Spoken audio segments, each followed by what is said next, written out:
Yildiz! Ano meron? Irem? Wala ka talagang kwenta. Nakakahiya kang babae ka!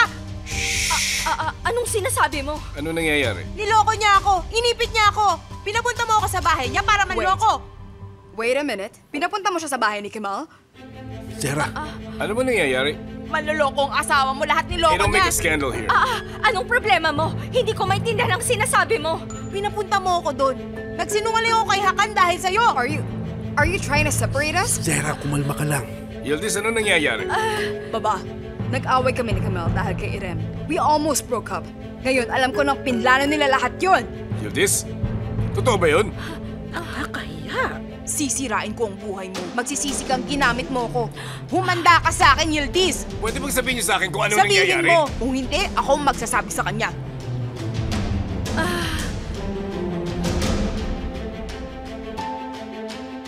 Sabihin mo na kaagad. Kasi... ako yun. Imposible. Ano ginawa mo? Zainab, totoo ba yan? Seryoso ka ba? You are crazy. I need to get out of here. Walang kinalaman si Yildiz. Kagagawan ko yun. Irem, mag-usap tayo sa labas. Zainab, Please, nagmamakaawa ko. Zainab? Zainab, teka lang. Anong ginawa mo? Sabihin mo nga sa amin para maintindihan namin. Mr. Halit, maliit na bagay lang to. Akala ko kasi malulungkot si Kemal kung ikasal siya. Who do you think you are, huh? Sino ka ba? Bakit mo iisipin yun? Sino ka ba? Sarah, please. Kalma lang. Mr. Halit, pasensya na. Ipapaliwanag ko lahat mamaya, okay? Sorry talaga. Irem, tara na, please. bitawan mo ko. Irem!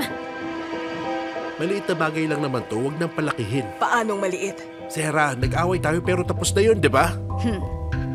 I really don't understand why Zainab doesn't want Kemal and Zara to get married. Maybe she thinks na hindi kami bagay. I don't know. I never even liked her pero pinapunta niyo pa rin siya dito sa bahay. This is Sarah, crazy. okay, relax ka lang. Kakausapin ko si Zainab bukas. She already ruined the night.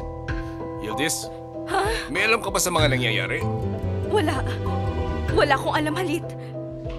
Hawakan mo nga to.